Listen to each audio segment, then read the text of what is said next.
दहरकी वेझो ॻोठ अलनो कोबर वासण सलमा कोबर घरां निकिरी पंहिंजी बिरादरी जे नौजवान राहिब कोबर सां प्यार जो परिणो करे छॾियो। इन हवाले सां सलमा कोबर जे वारसनि ज़ियादतियुनि ख़िलाफ़ गुज़िरियल ॾींहुं नौजवान राहिब कोबर जी संदसि माउ माई नज़ीरा कोबर औरतुनि सां गॾिजी नेशनल प्रेस क्लब पहुची प्रेस कॉन्फ्रेंस कंदे चयो त सलमा कोबर पंहिंजी रज़ा ख़ुशी सां घरां निकिरी मुंहिंजे पुट राहिब कोबर सां प्यार जो परिणो कयो आहे। जंहिं बाद नारी सलमा कोबर जा वारिस मुंहिंजे पुट राहिब ऐं ॿियनि पुटनि जा दुश्मन बणिजी विया आहिनि।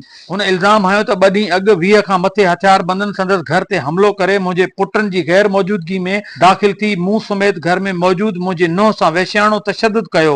हुन चयो त संदसि नुंहुं हथियार बंदन खे पाक किताब जा वास्ता ॾिना पर खेसि रहम न आयो। वधीक चवणो त मुंहिंजे पुट राहिब खे क़त्ल करणु चाहिनि था। मूंखे विढ़नि मुंहिंजे ॿारनि सां विढ़नि असां ना राहिब जे सिखावत में न आयासीं न हसकार असां सां अची मुक़ाबिलो असांजो माल ख़तमु कयो त राय ख़ुशी पंहिंजी छोकिरी वई आहे।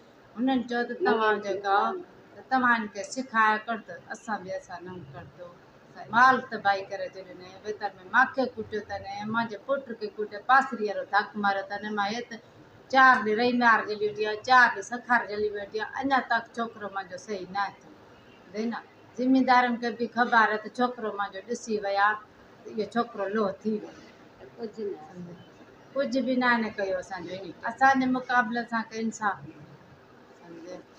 हुन एसएसपी घोटकी ऐं आला अख़्तियारनि खे अपील कई त नारी सलमा जे वारसनि जी ज़्यादती जो नोटिस वठी खेसि तहफ़ुज़ फ़राहम कयो वञे। कैमरामैन टीम सां गॾु विजय चावला, दहरकी।